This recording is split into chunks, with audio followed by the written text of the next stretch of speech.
कहानी की शुरुआत होती है एक छोटे पैसेंजर प्लेन से जो अमेरिका की तरफ जा रहा था। उसी दौरान एक यात्री हैरान होकर फ्लाइट अटेंडेंट से पूछता है कि आखिर फ्लाइट का रूट अचानक क्यों बदल दिया गया। फ्लाइट अटेंडेंट उसे समझाती है कि असली रूट पर मौसम बहुत खराब है, इसलिए पायलट ने खुद फैसला लेकर रास्ता बदल दिया है और अब विमान अमेज़न के ऊपर से उड़ान भरेगा। चूंकि इस फ्लाइट में केवल 8 यात्री थे, इसलिए किसी ने इस बात को ज्यादा गंभीरता से नहीं लिया। लेकिन कुछ देर बाद अचानक पूरा विमान जोर जोर से हिलने लगता है। पायलट नोटिस करता है कि अचानक विमान का जीपीएस सिस्टम काम करना बंद कर चुका है, यहाँ तक कि कंट्रोल पैनल भी रिस्पॉन्ड नहीं कर रहा। पायलट तुरंत बेस स्टेशन से संपर्क करने की कोशिश करता है, लेकिन उसकी कोशिश भी नाकाम हो जाती है क्योंकि रेडियो कम्युनिकेशन सिस्टम भी बंद हो चुका था। लेकिन सबसे अजीब बात यह थी कि पायलट को जैसे पहले से अंदाजा था कि कुछ गलत होने वाला है। वो किसी तरह विमान को संभालते हुए अपने फोन से एक आखिरी वीडियो रिकॉर्ड करने लगता है। उस वीडियो में वो कहता है कि इस विमान में ऐसे बड़े बड़े राज्य छिपे हैं जिन्हें देखकर उसे पहले ही शक हो गया था कि कोई बड़ा हादसा हो सकता है। अब विमान तेजी से नीचे गिरने लगता है। सामने घना जंगल और ऊंचे पहाड़ दिखाई दे रहे थे। पायलट किसी तरह पेड़ों की शाखाओं का इस्तेमाल करके विमान की स्पीड कम करने की कोशिश करता है ताकि क्रैश का असर थोड़ा कम हो जाए। कई किलोमीटर तक घसीटने के बाद आखिरकार विमान रुक जाता है। यहाँ मौजूद लगभग सभी यात्री जिंदा बच जाते हैं, लेकिन फ्लाइट अटेंडेंट जिसने सीट बेल्ट नहीं पहनी थी वो मौके पर ही मर जाती है। अब सभी यात्री घबराकर एक दूसरे से चर्चा करने लगते हैं कि आखिर अब उन्हें क्या करना चाहिए। वो लोग पहले ये कंफर्म करते हैं कि फ्लाइट अटेंडेंट के अलावा किसी को कोई गंभीर चोट नहीं आई। इसके बाद 2 यात्री जल्दी से कॉकपिट में जाकर पायलट की हालत देखने लगते हैं, लेकिन वहाँ का दृश्य देखकर वो दंग रह जाते हैं। कुछ पेड़ों की बड़ी शाखाएं पायलट के सीने के आर पार हो चुकी थीं। फिर भी वो किसी तरह जिंदा था। दोनों यात्री धीरे धीरे सीट हटाने की कोशिश करते हैं ताकि पायलट ठीक से सांस ले सके। तभी अचानक विमान के बाहर आग लगने की आवाज आती है। सभी यात्री तुरंत विमान से बाहर निकल जाते हैं और आग बुझाने की कोशिश करने लगते हैं, क्योंकि अगर पूरा विमान जल गया तो रेस्क्यू टीम आने तक वो लोग रहेंगे कहाँ। कुछ समय बाद हालात थोड़े शांत होते हैं। अब सभी 8 यात्री एक साथ बैठकर समझने की कोशिश करते हैं क्या आखिर रूट बदलने के बाद वो अमेज़न के किस हिस्से में आ गए। किसी के फोन में कोई सिग्नल नहीं था। मतलब इस घने जंगल में सैटेलाइट फोन के बिना बाहर की दुनिया से संपर्क करना लगभग नामुमकिन था। ये जंगल सैकड़ों मील तक फैला हुआ था। यहाँ से पैदल निकलना भी असंभव जैसा था। सबसे बड़ी समस्या ये थी कि बाहर किसी को ये तक नहीं पता कि उनका विमान यहाँ क्रैश हुआ है। मतलब कोई उन्हें ढूंढने भी नहीं आएगा। तभी यात्रियों में से एक आदमी जिसका नाम जैक था सबका परिचय जानने की बात करता है। वो कहता है कि अगर सब एक दूसरे को समझेंगे तभी मिलकर सही फैसला ले पाएंगे कि आगे क्या करना है। जैक अपना परिचय देते हुए बताता है कि वो एक इंश्योरेंस इन्वेस्टिगेटर है। उसका काम लोगों को इंश्योरेंस फ्रॉड करने से रोकना है। वो अपना एक केस खत्म करके अमेरिका वापस लौट रहा था। इसके बाद दूसरा यात्री अपना नाम केविन बताता है। वो पेशे से एक डॉक्टर था। केविन बताता है कि कई साल डॉक्टर रहने के बाद उसने मेडिकल इक्विपमेंट का बिजनेस शुरू किया है और उसी काम से वो वापस अमेरिका जा रहा था। डॉक्टर केविन पायलट की हालत देखकर समझ जाता है कि उसकी वोकल कॉर्ड डैमेज हो चुकी है, इसलिए वो बोल नहीं पा रहा। लेकिन वही इकलौता इंसान था जो शायद उन्हें यहाँ से बाहर निकाल सकता था, इसलिए उसे हर हाल में बचाना जरूरी था। इसके बाद तीसरी यात्री अपना नाम क्रिस्टी बताती है। वो कहती है कि उसे दुनिया घूमना पसंद है और वो अपने ट्रैवल वीडियो सोशल मीडिया पर पोस्ट करती है। लेकिन जब उससे उसके अतीत के बारे में पूछा जाता है तो वो कुछ भी बताने से मना कर देती है। चौथा यात्री था कार्लोस। वो एक रेसलर था और मूल रूप से मेक्सिको का रहने वाला था। वो एक फाइटिंग प्रतियोगिता में हिस्सा लेने अमेरिका जा रहा था। इसके बाद एक युवा कपल अपना परिचय देता है। उनका नाम था डैनी और एमी। वो बताते हैं कि उनकी हाल ही में शादी हुई है और वो हनीमून के लिए अमेरिका जा रहे थे। आखिर में बचते हैं एक मिडिल एज कपल डेविड और लीसा। वो अमेरिका के एक छोटे शहर में होटल चलाते थे, लेकिन डेविड की हार्ट सर्जरी के लिए वो बाहर जा रहे थे। इस तरह सभी लोग एक दूसरे के बारे में थोड़ा बहुत जान लेते हैं। अब उनके साथ था घायल पायलट जो बोलने की हालत में नहीं था। तभी जैक सबको सुझाव देता है कि सबसे पहले विमान में बचा सारा खाना और पानी इकट्ठा करके राशन की तरह बांटना चाहिए ताकि उन्हें पता चल सके कि वो कितने दिन तक जिंदा रह सकते हैं। वो लोग चेक करते हैं और पता चलता है कि खाना और पानी ज्यादा से ज्यादा 3 दिन तक चल सकता है। इसके बाद जैक कहता है कि अगर बारिश या तूफान आया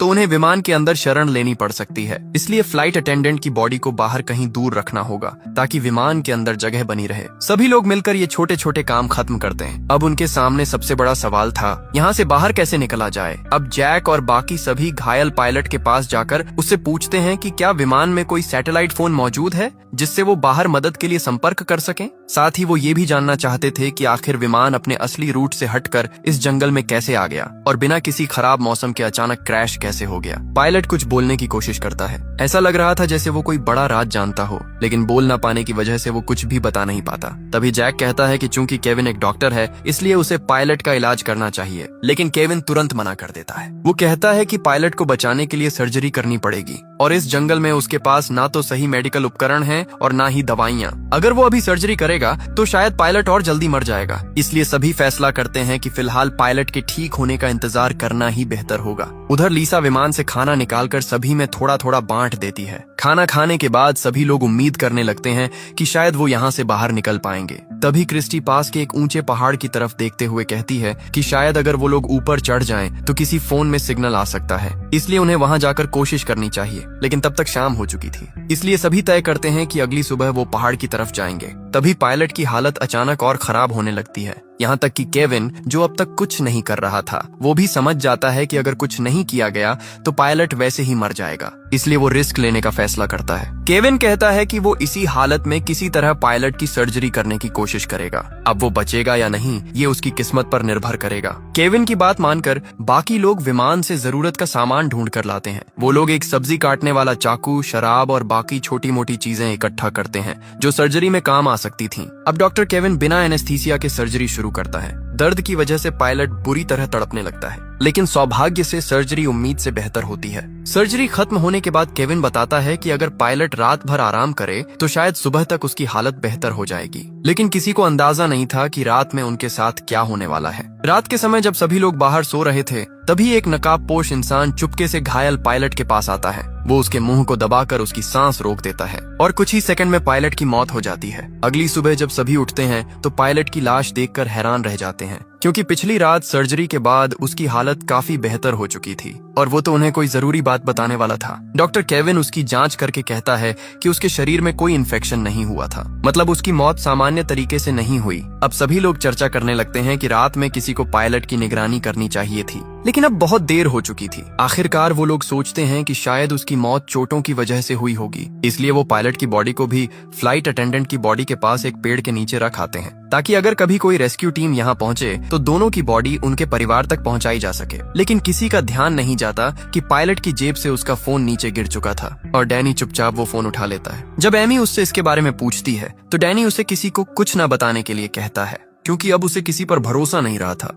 इसके बाद डैनी अकेले पायलट की बॉडी के पास जाता है और उसका एक उंगली काट लेता है ताकि फिंगरप्रिंट से फोन अनलॉक किया जा सके। उधर मिडिल एज कपल डेविड और लीसा आपस में बात कर रहे होते हैं। लीसा अपने पति से कहती है कि उसे नहीं लगता पायलट की मौत सामान्य थी। वो पहले एक अस्पताल में नर्स रह चुकी थी और उसने एक बार एक मरीज को दम घुटने से मरते देखा था। लीसा बताती है कि पायलट का चेहरा भी उसी मरीज की तरह काला पड़ गया था, मतलब किसी ने जानबूझकर उसकी सांस रोकी थी। लेकिन उसने ये बात बाकी लोगों को नहीं बताई, क्योंकि साफ था कि उन 8 लोगों में से ही कोई एक कातिल था। डेविड हैरान होकर पूछता है कि आखिर कोई यात्री पायलट को क्यों मारेगा, लेकिन लीसा कहती है कि अब उन्हें ये पता लगाना होगा और अब से उन्हें बहुत सावधान रहना होगा। उन्हें खुद के अलावा किसी पर भरोसा नहीं करना चाहिए। इसी दौरान लीसा को अचानक महसूस होता है कि कोई उनकी बातें सुन रहा है, इसलिए वो तुरंत बात करना बंद कर देती है। उधर ट्रैवलर क्रिस्टी एमी के पास आकर कहती है कि उसे पता है कि डैनी और एमी असल में हनीमून पर नहीं जा रहे। अब एमी सच बता देती है। वो कहती है कि वो एक अमीर बिजनेसमैन की बेटी है और डैनी उसके घर का ड्राइवर था,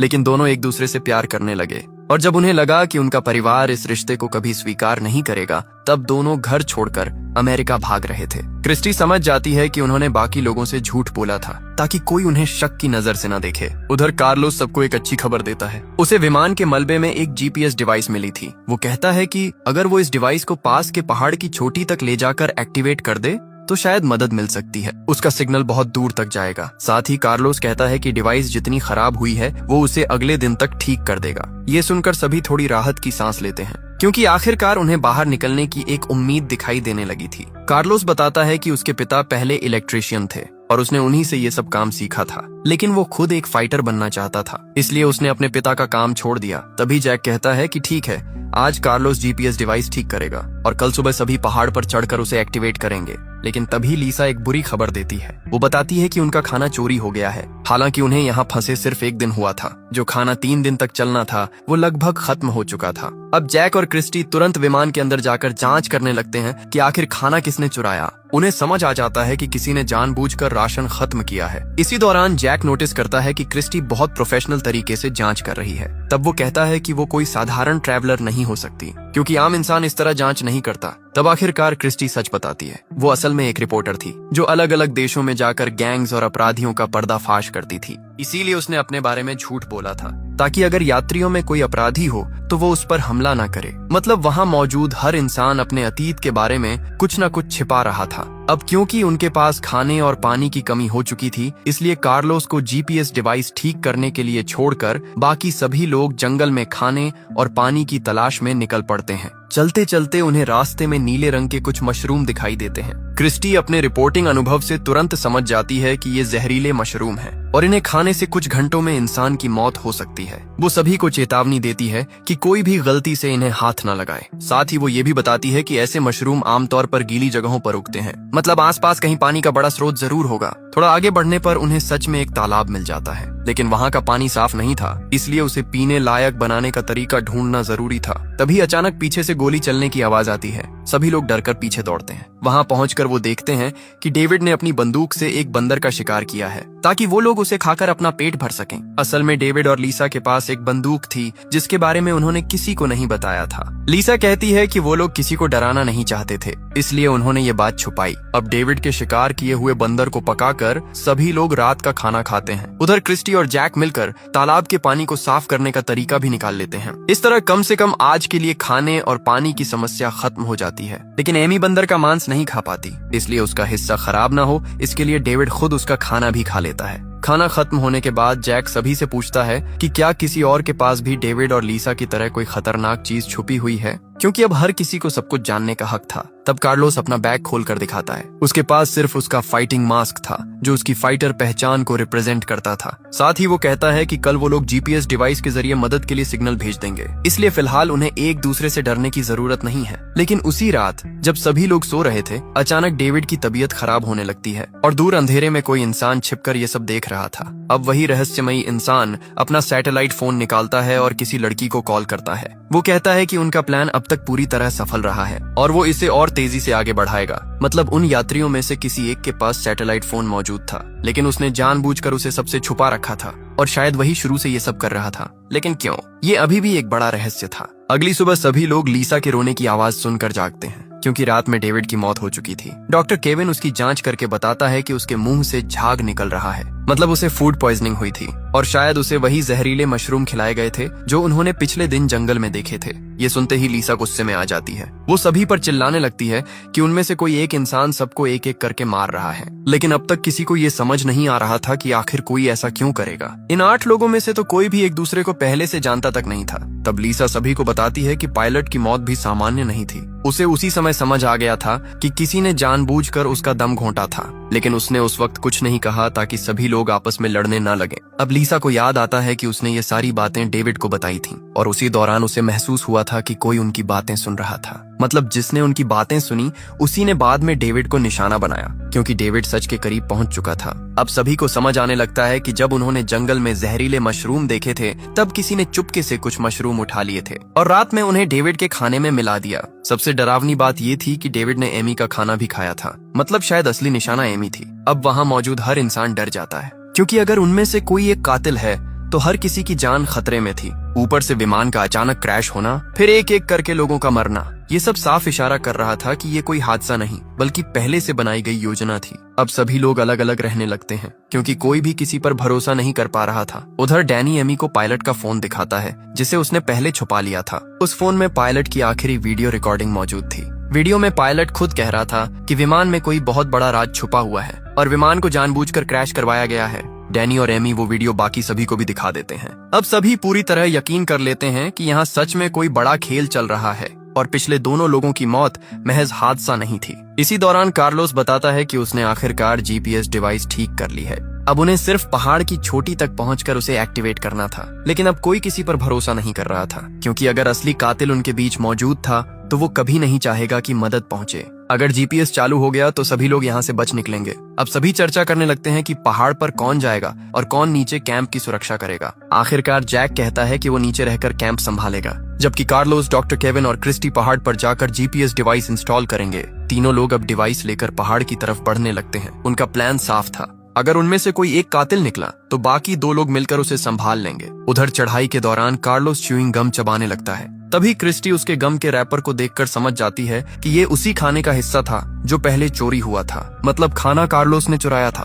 अब क्रिस्टी के मन में शक पैदा होने लगता है कि शायद वही असली कातिल भी हो सकता है, लेकिन वो अभी किसी को कुछ नहीं बताती। वो चुपचाप कार्लोस पर नजर रखने लगती है। साथ ही सावधानी के लिए वो जीपीएस डिवाइस भी कार्लोस से लेकर खुद संभाल लेती है, क्योंकि उसे डर था कि कहीं कार्लोस डिवाइस को नुकसान न पहुंचा दे। अब तीनों धीरे धीरे पहाड़ की चोटी की तरफ बढ़ते रहते हैं। कई घंटों की मुश्किल चढ़ाई के बाद आखिरकार वो लोग ऊपर पहुंच जाते हैं, लेकिन तभी अचानक क्रिस्टी का पैर फिसल जाता है और वो पहाड़ के किनारे से नीचे लटक जाती है। सबसे खतरनाक बात ये थी कि जीपीएस डिवाइस भी किनारे के पास गिर चुकी थी। अगर वो डिवाइस नीचे गिर जाती तो यहाँ से बाहर निकलने की उनकी आखिरी उम्मीद खत्म हो जाती। इसलिए अपनी जान जोखिम में डालकर क्रिस्टी सबसे पहले डिवाइस पकड़ लेती है। उधर कार्लोस और केविन अपनी जान की परवाह किए बिना क्रिस्टी को ऊपर खींचने लगते हैं और आखिरकार वो दोनों मिलकर क्रिस्टी और डिवाइस दोनों को बचा लेते हैं। इस घटना के बाद तीनों के बीच थोड़ा भरोसा बनने लगता है, क्योंकि अगर उनमें से कोई कातिल होता तो वो आसानी से बाकी लोगों को मरने के लिए छोड़ सकता था, लेकिन उन्होंने एक दूसरे की जान बचाई। अब आखिरकार कार्लोस जीपीएस डिवाइस इंस्टॉल करना शुरू करता है। उधर डॉक्टर केविन अपने फोन में सिग्नल चेक करता है, लेकिन अब भी कोई नेटवर्क नहीं था। मतलब अब उनकी आखिरी उम्मीद सिर्फ यही जीपीएस डिवाइस थी। कुछ देर बाद कार्लोस खुश होकर बताता है कि डिवाइस आखिरकार एक्टिवेट हो चुकी है और कुछ घंटों में उसका सिग्नल दूर तक पहुंच जाएगा। अब सूरज डूबने लगा था, इसलिए तीनों वापस कैंप की तरफ लौटने लगते हैं। उधर नीचे कैंप में मौजूद बाकी लोग अब एक दूसरे पर बिल्कुल भरोसा नहीं कर पा रहे थे। लीसा अपनी बंदूक लेकर जैक को दूर रहने के लिए कहती है, क्योंकि अपने पति की मौत के बाद अब उसे हर इंसान पर शक होने लगा था। उधर डैनी भी एमी पर गुस्सा करने लगता है। वो एमी से कहता है कि अब से वो किसी और से बात नहीं करेगी और हर चीज वही संभालेगा। लेकिन अब एमी खुद डैनी पर शक करने लगी थी। उसे लगने लगा कि शायद उसने अपने ड्राइवर के साथ भागकर बहुत बड़ी गलती कर दी, क्योंकि वो डैनी के अतीत के बारे में कुछ भी नहीं जानती थी। वो सिर्फ प्यार में अंधी होकर उसके साथ भाग आई थी और अब इस जंगल में एक एक करके लोग मर रहे थे। एमी की बातें सुनकर डैनी गुस्से में चिल्लाने लगता है। वो कहता है कि अगर वो ना होता तो एमी अब तक मर चुकी होती।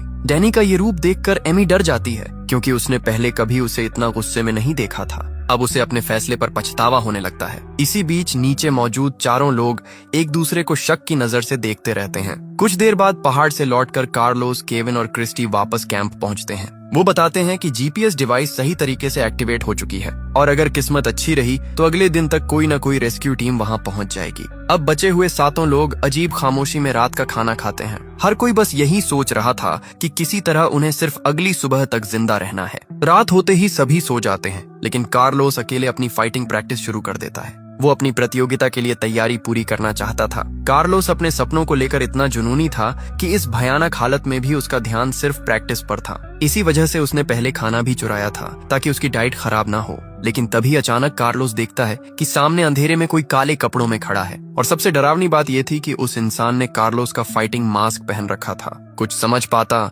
उससे पहले ही वो रहस्यमय इंसान कार्लोस पर चाकू से हमला कर देता है और कुछ ही सेकंड में कार्लोस की हत्या हो जाती है। अगली सुबह जब सभी उठते हैं तो कार्लोस कहीं दिखाई नहीं देता। तब जैक कहता है कि उन्हें अलग अलग होकर उसे ढूंढना चाहिए, लेकिन डॉक्टर केविन याद दिलाता है कि अगर जीपीएस डिवाइस काम कर रही है तो अब तक रेस्क्यू टीम आ जानी चाहिए थी। उन्हें नहीं पता था कि रात में किसी ने चुपके से जीपीएस डिवाइस की वायर काट दी थी, मतलब कोई सिग्नल बाहर जा ही नहीं रहा था। इस सच्चाई से अनजान बाकी लोग जंगल में कार्लोस को ढूंढने निकल पड़ते हैं, लेकिन काफी देर तक खोजने के बाद भी कार्लोस कहीं नहीं मिलता। तब केविन कहता है कि उन्हें दोबारा पहाड़ पर जाकर जीपीएस डिवाइस चेक करनी चाहिए। क्रिस्टी भी उसके साथ जाने को तैयार हो जाती है, क्योंकि अब किसी को अकेले भेजना बहुत खतरनाक था। दोनों पहाड़ की तरफ बढ़ने लगते हैं। रास्ते में अचानक उन्हें आसमान में बहुत सारे पक्षी एक जगह मंडराते दिखाई देते हैं। ये देखकर दोनों समझ जाते हैं कि वहाँ जरूर कुछ हुआ है, इसलिए वो पहाड़ की तरफ जाने के बजाय उसी दिशा में बढ़ने लगते हैं और वहाँ पहुंचकर उनका दिल दहल जाता है, क्योंकि वहाँ कार्लोस की लाश पड़ी थी। किसी ने पिछली रात उसकी हत्या करके उसकी बॉडी वहाँ फेंक दी थी।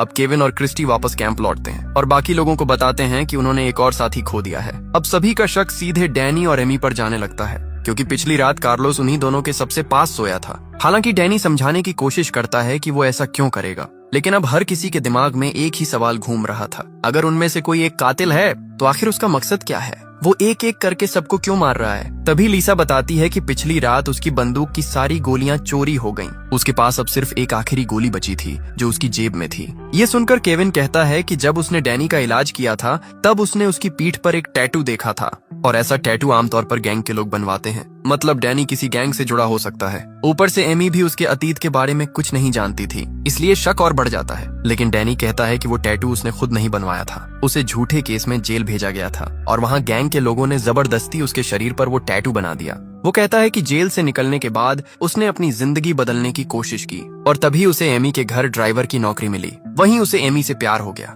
डैनी साफ कहता है कि वो अपराधी नहीं है और वो ये सब नहीं कर रहा। साथ ही वो एमी को ये भी बताता है कि शुरुआत में वो उसके पैसों की तरफ आकर्षित हुआ था, लेकिन बाद में उसे सच में एमी से प्यार हो गया और अब वो उसे बचाने के लिए कुछ भी कर सकता है। इसी दौरान शाम हो जाती है और अचानक जंगल में तेज तूफान और भारी बारिश शुरू हो जाती है। सभी लोग भागकर वापस विमान के अंदर आ जाते हैं, लेकिन तभी उन्हें आखिरकार वो चीज दिखाई देती है जिसकी वजह से शायद ये सब हो रहा था। बारिश के कारण विमान की छत का एक हिस्सा टूट जाता है और वहाँ से कई बड़े बैग नीचे गिरते हैं। जब जैक छत हटाकर ठीक से देखता है तो सभी दंग रह जाते हैं, क्योंकि उन बैग्स के अंदर सफेद रंग के कई पैकेट भरे हुए थे। सभी तुरंत समझ जाते हैं कि ये ड्रग्स हैं और उनकी कीमत करोड़ों में होगी। अब धीरे धीरे सारी बातें साफ होने लगती हैं। एयरलाइन असल में सामान्य यात्रियों की आड़ में ड्रग्स की तस्करी कर रही थी। शायद इसी वजह से उनकी फ्लाइट टिकट बाकी फ्लाइट से इतनी सस्ती थी। अब डैनी, जिसने पहले गैंग के साथ काम किया था, वो तुरंत पहचान जाता है कि ये बहुत बड़ा ड्रग ऑपरेशन है। उसे समझ आ जाता है कि शायद एयरलाइन का राज किसी तरह लीक हो गया था और इसलिए विमान को जानबूझकर इस जंगल में क्रैश करवाया गया। अब सभी ये समझ जाते हैं कि उनके बीच मौजूद कातिल शायद इन ड्रग्स पर कब्जा करना चाहता था, लेकिन फिर भी कई सवाल बाकी थे। अगर मकसद सिर्फ ड्रग्स हासिल करना था तो फिर बाकी लोगों को मारने की क्या जरूरत थी। इसी बीच अचानक एमी डरकर विमान से बाहर भाग जाती है। उसे लगता है कि जिसने भी ये सब किया है वो अब उन्हें भी मार देगा। तब डैनी तुरंत उसके पीछे भागता है। उधर केविन कहता है कि किसी को अकेले बाहर नहीं जाना चाहिए। इसके बाद लीसा भी बंदूक लेकर एमी को ढूंढने बाहर निकलती है। बाहर तेज बारिश और तूफान की वजह से कुछ भी साफ सुनाई नहीं दे रहा था। लीसा जंगल में एमी को ढूंढ रही होती है। तभी पीछे से वही रहस्यमयी कातिल उस पर हमला कर देता है। वो चाकू से लीसा पर कई वार करता है। मरने से पहले लीसा उसकी नकाब हटाने की कोशिश करती है ताकि उसका चेहरा देख सके, लेकिन वो सफल नहीं हो पाती और कुछ ही पलों में लीसा की भी मौत हो जाती है। अगली सुबह जब बाकी लोग लीसा की लाश देखते हैं तो सभी पूरी तरह टूट जाते हैं। उन्होंने लाख कोशिश की, लेकिन कातिल बार बार किसी न किसी को मार रहा था। अब वहाँ मौजूद हर इंसान दूसरे पर शक करने लगता है, लेकिन किसी के पास कोई पक्का सबूत नहीं था। तभी अचानक क्रिस्टी अपनी बंदूक जैक की तरफ तान देती है। वो कहती है कि उसे जैक के सामान से लीसा की बंदूक की चोरी हुई गोलियां मिली हैं। मतलब जैक ही असली कातिल हो सकता है। लेकिन क्रिस्टी के पास सिर्फ यही सबूत नहीं था, उसे जैक के बैग से एक सैटेलाइट फोन भी मिला था। अब क्रिस्टी पूरी तरह यकीन कर चुकी थी कि जैक ही ये सब कर रहा है। हालांकि जैक खुद को बेगुनाह बताता है। वो कहता है कि हाँ, उसने लीसा की बंदूक से गोलियां निकाली थीं, लेकिन उसने ऐसा इसलिए किया क्योंकि उसे लगा था कि लीसा ही कातिल है। वो सिर्फ बाकी लोगों की सुरक्षा चाहता था। लेकिन सैटेलाइट फोन उसका नहीं था। जैक कहता है कि असली कातिल ने ही उसे फंसाने के लिए वो फोन उसके बैग में रखा है। तभी केविन जल्दी से कहता है कि उन्हें उस सैटेलाइट फोन से तुरंत मदद मांगनी चाहिए, लेकिन क्रिस्टी बताती है कि वो पहले ही कोशिश कर चुकी है। फोन में एक पासवर्ड लगा हुआ है और बिना पासवर्ड के वो इस्तेमाल नहीं हो सकता। अब क्योंकि फोन जैक के बैग से मिला था, इसलिए सभी को लगता है कि पासवर्ड सिर्फ जैक को ही पता होगा। लेकिन जैक बार बार कहता है कि फोन उसका नहीं है और उसे कोई पासवर्ड नहीं पता। अब डैनी गुस्से में जैक पर हमला कर देता है, लेकिन केविन उसे रोकते हुए कहता है कि अगर उन्होंने जैक को मार दिया तो फिर फोन कभी अनलॉक नहीं होगा और तब वो लोग यहाँ से बाहर नहीं निकल पाएंगे। इसलिए फिलहाल जैक को जिंदा रखना जरूरी था। इसके बाद वो लोग जैक को बांध देते हैं। अब बचे हुए 4 लोग फैसला करते हैं कि किसी को जैक से सच उगलवाना होगा और आखिरकार ये जिम्मेदारी डॉक्टर केविन को दी जाती है। केविन जैक के पास जाकर एक बार फिर उससे पासवर्ड पूछता है, लेकिन जैक फिर वही कहता है कि उसे कुछ नहीं पता। अब मजबूर होकर केविन उसे टॉर्चर करना शुरू कर देता है। वो उसके नाखून उखाड़ने लगता है। उधर उसी समय क्रिस्टी, डैनी और एमी पहाड़ पर लगे जीपीएस डिवाइस को चेक करने निकलते हैं। वहां पहुंचकर वो लोग देखकर दंग रह जाते हैं, क्योंकि किसी ने जीपीएस डिवाइस की वायर निकाल दी थी।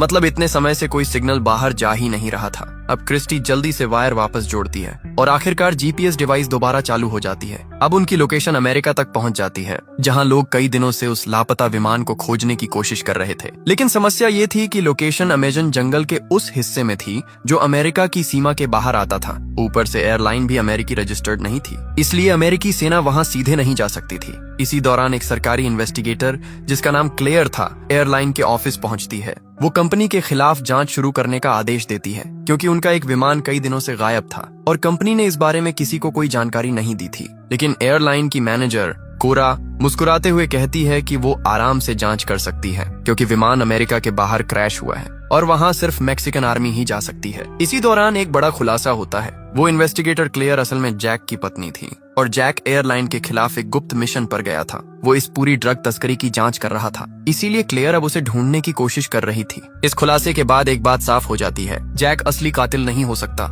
लेकिन जंगल में मौजूद बाकी लोग अभी भी उसी पर शक कर रहे थे। उधर जंगल में क्रिस्टी अकेले जैक के पास आती है। अब उसे भी लगने लगा था कि शायद जैक को फंसाया जा रहा है। जैक उसे समझाता है कि अगर वो सच में कातिल होता तो वो सिर्फ गोलियां नहीं बल्कि पूरी बंदूक चुरा लेता और फिर बाकी लोगों को आसानी से मार सकता था, लेकिन उसने ऐसा नहीं किया। क्रिस्टी को उसकी बात सही लगती है, इसलिए वो चुपचाप जैक की रस्सियां खोल देती है और उसे वहां से भाग जाने के लिए कहती है ताकि बाकी लोग उसे दोबारा टॉर्चर ना कर सकें। अगली सुबह जब बाकी लोग देखते हैं कि जैक गायब है तो वो हैरान रह जाते हैं। क्रिस्टी ऐसे व्यवहार करती है जैसे उसे कुछ पता ही ना हो, लेकिन डैनी और एमी डर जाते हैं क्योंकि अगर जैक सच में कातिल हुआ तो अब वो आजाद था और वो किसी से भी बदला ले सकता था, खास तौर पर केविन से, जिसने पिछली रात उसे बुरी तरह टॉर्चर किया था। अब केविन खुद डरने लगता है। तभी डैनी फैसला करता है कि वो एमी को लेकर बाकी लोगों से अलग हो जाएगा क्योंकि अब उसे किसी पर भरोसा नहीं था। लेकिन क्रिस्टी उसे समझाने की कोशिश करती है। वो कहती है कि अगर सभी अलग अलग हो गए तो असली कातिल के लिए लोगों को मारना और आसान हो जाएगा। लेकिन डैनी कहता है कि इतने दिनों तक साथ रहने के बावजूद उनके कई साथी मर चुके हैं, इसलिए अब अलग होना ही बेहतर है। उधर जैक भी कैंप से दूर जाकर अकेले रहने के लिए कोई सुरक्षित जगह ढूंढने लगता है क्योंकि अब सिर्फ क्रिस्टी को छोड़कर बाकी सभी उसे कातिल मान रहे थे। इसी बीच डैनी एमी को भरोसा दिलाता है कि वो उसे कुछ नहीं होने देगा। वो कहते हैं कि अब जीपीएस डिवाइस चालू हो चुकी है और जल्द ही रेस्क्यू टीम वहां पहुंच जाएगी। और सच में ऐसा ही होता है। मैक्सिकन आर्मी को आखिरकार उनका सिग्नल मिल जाता है। अब सेना की एक टीम हेलीकॉप्टर लेकर अमेज़न जंगल की तरफ रवाना हो जाती है। उधर जंगल में डैनी और एमी एक साथ बैठे हुए थे जबकि बाकी लोग अलग अलग दिशाओं में चले गए थे। तभी अचानक पूरे जंगल में कई गोलियों की आवाज गूंजती है। ये आवाज सुनकर बाकी सभी लोग तेजी से वापस कैंप की तरफ दौड़ते हैं, लेकिन वहां पहुंचकर उनके होश उड़ जाते हैं क्योंकि डैनी और एमी दोनों जमीन पर पड़े थे। किसी ने पीछे से गोली मारकर दोनों की हत्या कर दी थी। अब जंगल में सिर्फ 3 लोग बचे थे, क्रिस्टी, डॉक्टर केविन और जैक। तीनों एक दूसरे को शक भरी नजरों से देखने लगते हैं क्योंकि अब साफ था कि असली कातिल इन्हीं 3 लोगों में से कोई एक है, वही इंसान जिसने शुरू से एक एक करके सबको मारा। उधर दूसरी तरफ सेना का हेलीकॉप्टर भी धीरे धीरे उसी लोकेशन की तरफ बढ़ रहा था। आगे की कहानी में और भी बड़े ट्विस्ट सामने आएंगे जहां पता चलेगा कि असली कातिल कौन है और आखिर इस पूरे प्लेन क्रैश के पीछे असली मास्टरमाइंड कौन था। बाकी कहानी देखेंगे अगले पार्ट में।